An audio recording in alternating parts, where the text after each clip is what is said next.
From the Watergate building in Washington, this is Hotline TV. Now, here's Hotline editor, John Mercurio.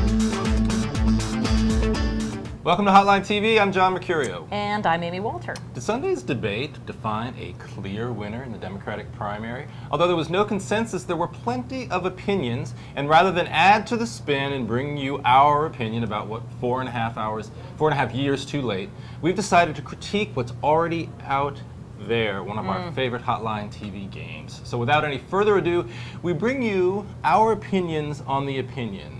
Wisdom before it's conventional, if you will. Oh, that sounds familiar. Very familiar. Good. Yes, because people in Washington have opinions. That's so funny. I never knew that. All right. Opinions are we gotta just move. Like pundits. Everybody's got one. All right. All right. So David Yepsen of the Des Moines Register said John Edwards, quote, probably did himself the most good. Agree, disagree? I guess I agree to the extent that, you know, he distinguished himself the most. So sure, I'll agree. I'll agree with David Yepsen, a great friend of the show. You?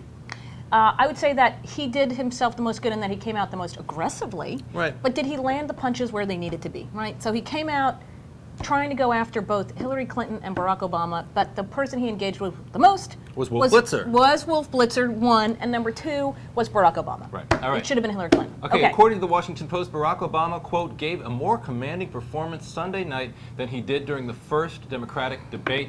Agree or disagree, Amy Walter? Well, he seemed a little more comfortable. He seemed a little able to answer questions, you know, more like, see how I'm quickly, like right? Like Distilled you it. are boom, not boom, boom. giving a commanding No, I'm performance. not. I was at least not. According to the Barackobometer. Apparently not. At the same time, he still does not come out forcefully enough. And in his one chance to connect, right, this is the thing about him, he seems somewhat detached, maybe aloof. He won't go for the kill. He either won't go for the kill, and he didn't use the opportunity he had to connect with voters during that town hall thing effectively. I agree with the Post in the sense that I think he did a better job than he did during the first debate. I frankly thought the first debate for him was one of the worst performances that he's had all year in a big sort of high-profile public forum. So I do think he did better, but I think that as we've said and other people have said today, look, he needs to go in for the kill eventually with Hillary Clinton, and he's reluctant to do that for any number of reasons. But yes, I agree. Okay. All right. Rocky Mountain News, Mike Litwin writes, the headline from this debate is that nobody made up any ground on Clinton. Agree, disagree? I totally agree, Absolutely. 100%. That's what we've been talking about all day. I think Hillary Clinton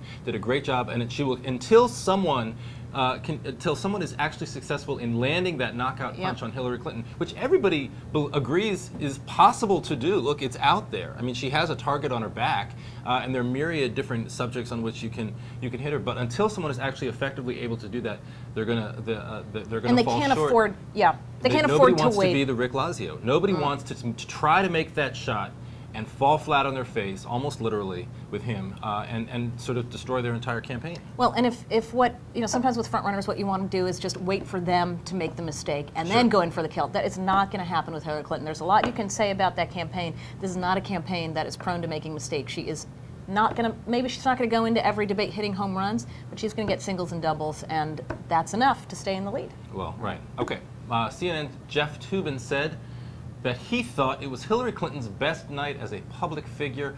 Quote, on issue after issue, she was dominant. I think we both agree on that. I think she looked very good and, again, consistent and strong. Okay. Democratic strategist Donna Brazile said she thought Joe Biden was on fire, which it did look at one point like he might. During the town hall, town hall forums are usually supposed to be a little more low key. That's actually, I think, where he sort of ramped it up a notch and was really, as Donna said, on fire. And I think he needed to be. Look, he cast the most risky, the riskiest Senate vote on the Iraq funding. He voted for the funding for the bill. He needed to come out to the Democratic base and explain why. And look, I think if there's one thing we know about Joe Biden, he can talk, and he can talk a lot. And we saw him, I think, do that forcefully. So I would agree with Donna. Well, and I also think the one thing that he knows very well, and I would like to hear more from him, is on foreign policy. He is, on that stage, the expert, has the most experience, best at it. Okay. All right, GOP strategist Mike Murphy said, quote, it was a bad night for Richardson. Ever since his Meet the Press thing, he's been in a non-stop train wreck. Agree or disagree? I would only disagree. I'm sorry, you go. Oh, yeah, no, you can go right ahead. No, just step on my... Since I'm on fire. Yeah. I'm clearly a little bit too much on fire. I would only disagree to the extent that, look, I think Richardson has actually been sort of stumbling since the first debate, since the first presidential Democratic debate. I think he's had a terrible performance then. He had a terrible performance on Meet the Press. Last night was no good for him either, and I think, what he is? We're waiting, I think, to see he's what like the student that gets really good grades, but does really poorly in the SAT, right? So it's like all this potential. He talks about the resume, and he's got all these things, and then when it comes down to it, he just can't quite perform. I know. He's the Bob Graham. He's the overqualified candidate. All right, Chicago Tribune's Frank James said Mike Gravel remained the candidate with the least chance of being president. Really going out on a limb there, Frank wow. James. Give him the big old agree. Uh-huh. All right, MSNBC's First Read team said, there's the big three, and then there's everyone else. The gap between third and fourth has grown.